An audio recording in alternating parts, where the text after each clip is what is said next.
ដឹងចំណុចនេះហើយអ្នកនឹងអនុវត្តច្បាប់ស្រូបទាញងាយស្រួលជាងមុនអូខេអ្នកទាំងអស់គ្នាថ្ងៃនេះគ្រូយន្តទីសូមចែកម្លែកសម្រាប់បុគ្គលដែលត្រូវការប្រាថ្នាក្នុងការពង្រឹងខ្លួនឯងដើរលើវិថីច្បាប់ស្រូបទាញចំណុចទី1អ្នកទាំងអស់គ្នាត្រូវតែដឹងហេតុអីអ្នកទាំងអស់គ្នាអនុវត្តឲ្យបានផលដោយសារអ្នកទាំងអស់គ្នារៀនច្រើនក៏ប៉ុន្តែអនុវត្តតិចដោយគ្រូយន្តទីអតីតគឺជាបុគ្គលម្នាក់ដែលស្រឡាញ់ការរៀនខ្លាំងមែនទែនសិក្ខាសាលាក៏ចូល YouTube ក៏រៀនតាម Facebook ក៏រៀនសភៅក៏រៀនច្រើនខ្លាំងមែនទែនសូម្បីតែ TikTok ក៏រៀនដែរក៏ប៉ុន្តែហេតុអីបានជាអត់សូវបានផលដោយសារតែយើងរៀនច្រើនមែនតែយើងអត់ភ្លេចអនុវត្តពេលដែលយើងភ្លេចអនុវត្តលទ្ធផលក៏អត់មានដែរអញ្ចឹងអ្នកទាំងអស់គ្នាអានឹងហើយគឺជាចំណុចមួយដែលគ្រូយន្តទីចង់ចែកម្លែកអ្នកបើសិនជាអ្នកត្រូវការប្រាថ្នាការសាងខ្លួនឯងរៀន100អនុវត្ត100រៀន5អនុវត្ត5កុំចាំតតែចេះរកតាគីថ្លៃបានរៀនបានអនុវត្តអត់ទេអ្នកទាំងអស់គ្នាឬកៅនៃច្បាប់ស្រូបទាញណាគិតឲ្យតិចរីករាយច្រើនគិតបូកគិតវិជ្ជមានក្តីសុខក្នុងការសាងរួមស្ដុកស្ដំឲ្យបានតែបុគ្គលមួយចំនួនគឺធ្វើបានផងហ្នឹងគាត់នៅរឹកកៅតូចធ្វើបានផងចុះតម្រាំតែអនុវត្តបែបលក្ខណៈថាខីជ្រៅខីបែបបេះខ្លាំងទៅពិបាកខ្លាំងណាស់ណាប់ចិត្តអញ្ចឹងមិនថាគេចាប់ផ្ដើមពីកម្មទី1ទៅតែគាត់តែកម្មទី1នេះអត់អនុវត្តផងអ្នកទៅរកកម្មទី7មិនរួចឡើងតែអាយ៉ាជើងស្លាប់ទេឬចាំមិនថា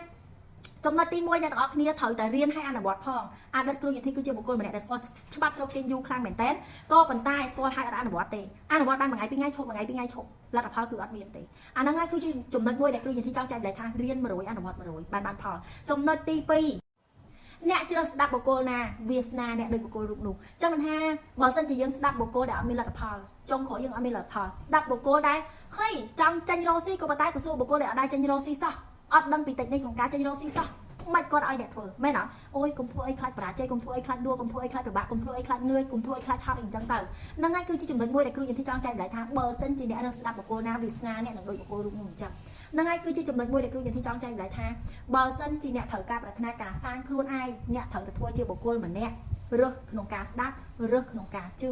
ហ្នឹងហើយគឺជាចំណុចមួយដែលគ្រូយន្តទីវងវែងខ្លួនឯងតាំងពី2018រហូតដល់2021បានន័យថា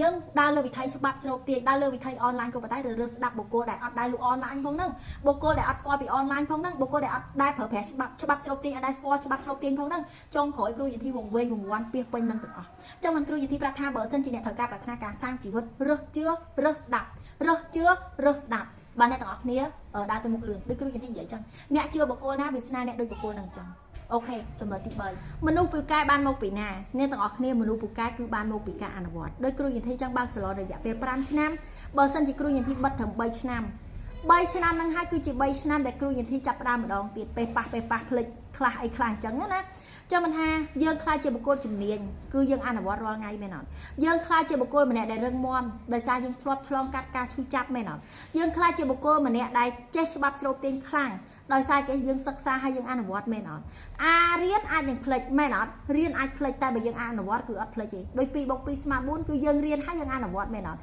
ញ្ចឹងយើងចាំរហូតហ្នឹងហើយគឺជាចំណុចមួយដែលគ្រូយន្តទីចង់ចែកម្លែកថារៀនហើយអនុវត្តផងចំណុចទី4ដែលគ្រូយន្តទីចង់ចែកអ្នកឲ្យបន្ថែមឲ្យអ្នកណ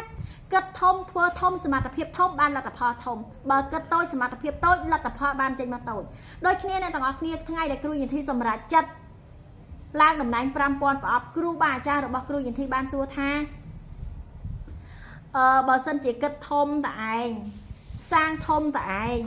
បានលទ្ធផលធំតែស្រួលមកពូជយកអត់ខ្ញុំប្រាប់ថាយកខ្ញុំសុកចិត្តហត់តឯងក៏ប៉ុន្តែខ្ញុំអត់ឲ្យគ្រួសារខ្ញុំហត់ជាមួយខ្ញុំទេអញ្ចឹងខ្ញុំសុកចិត្តគិតធំធ្វើធំអនុវត្តធំឲ្យបានលទ្ធផលធំដើម្បីស្រួលទាំងអស់គ្នា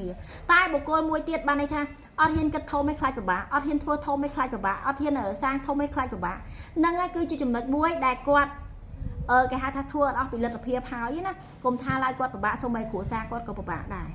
រដោយសារគេពេលដែលយើងធ្វើតូចសមិទ្ធផលបានតូចបានត្រឹមតែមួយចាយសល់តិចតួចចុះពេលដែលយើងឈឺស្កាត់ថ្ងៃក្រោយវាបែបណាចាំមិនថាបុគ្គលមួយចំនួនមើលឃើញតែនឹងផ្នែកក៏ប៉ុន្តែអត់មើលឃើញនៅថ្ងៃអនាគតទេហើយអ្នកទាំងអស់គ្នាគ្រូយន្តទីបានសិក្សាជាមួយនឹងអានប្រវត្តិបុគ្គលដែលជោគជ័យភាគច្រើនណាបុគ្គលដែលជោគជ័យភាគច្រើនគឺសុទ្ធតែជាអ្នកលក់ទាំងអស់ភាគច្រើនអញ្ចឹងមិនថាសូម្បីតែ Jack Ma ក៏គាត់ជាអ្នកលក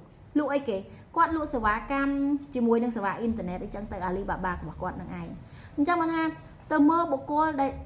ដូចគេហៅថា Harry Ford KFC សុទ្ធតែជាអ្នកលក់ទាំងអស់ចឹងដូចគ្ន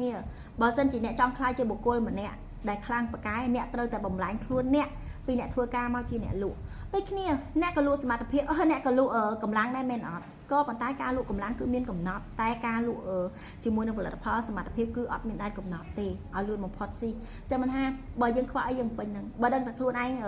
ក្រយើងខ្វះអីខ្វះចំណេះជំនាញខាងផ្នែកគ្រប់គ្រងហិរញ្ញវត្ថុអត់ខ្វល់តែអ្នករកបានប្រមាណទេតែខ្វល់ថាអ្នកមួយខែទុកបានប្រមាណយល់អីស៊ីអត់ខ្វល់ថាអ្នកចំណូលចូលប្រមាណទេតែខ្វល់ថាមួយខែអ្នកអាចចាត់ចែងលុយទុកបានប្រមាណបុគ្គលមួយចំនួនខ្វល់តែរឿងរលុយតែអត់ខ្វល់រឿងទុកលុយទេអញ្ចឹងហ្នឹងហើយគឺជាចំណុចមួយដែលយើងខ្វះខាត